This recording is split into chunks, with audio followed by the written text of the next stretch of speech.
Hayag soon, maayong adlaw o maayong gabi. Another day and great opportunity to share the word of the Lord sa imuha karon, and dako kayo kog pasalamat it because mao na ang pabor sa Ginoo sa akong kinabuhi to share the word of God sa imuha karon. And allow me nga ang pulong sa Ginoo may magahatag sa ato kanang transformation or kanang kabag-uhan sa atong kinabuhi. It because ang atong kinabuhi right now, no, ang gikinahanglan jud nato ang pulong sa Ginoo.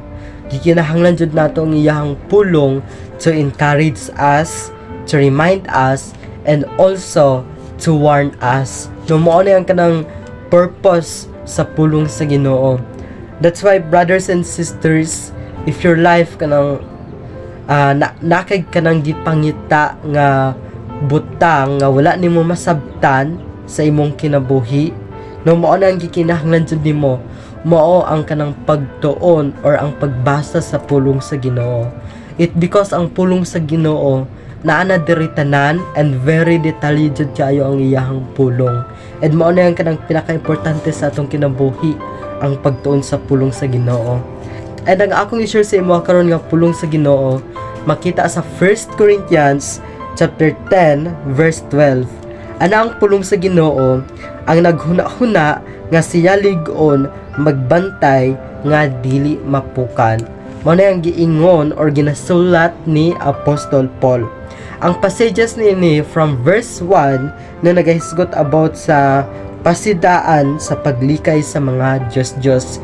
It means ang Bible no nga ginasulat ni Apostol Paul, ginawarn ta niya or ginabadlong ta niya kung paano ta maglikay no sa mga butang nga ginabuhat sa mga kaaway. In short, kung paano ta magalikay sa mga sala, like sa pagsimba sa mga Diyos ug uban pa.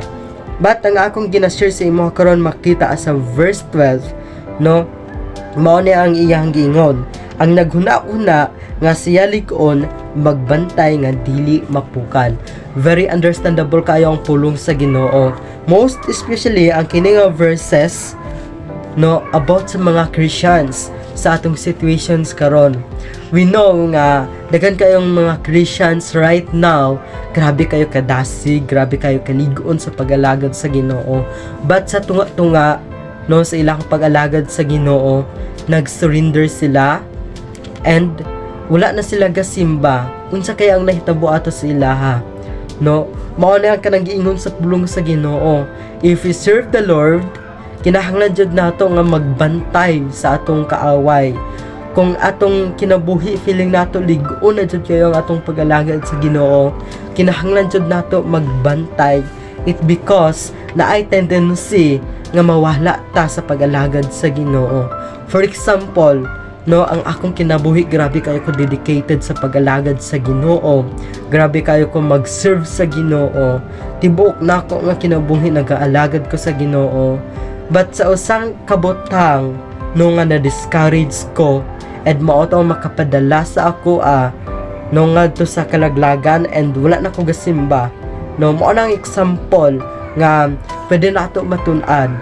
We need to kanang magbantay jud sa pag-alagad sa Ginoo. It because ang atong pag-serve sa Ginoo, no, daghan kayo tag mga kaaway. And isipan jud nato nga ang atong pag-alagad sa Ginoo, no, nga ibutang jud nato ni siya sa atong kasing-kasing huna and kinabuhi jud nato ang atong pag-alagad sa Ginoo, and kinahanglan jud nato magbantay. Through that, no, ma-overcome nato ang mga pagsulay sa atong kinabuhi.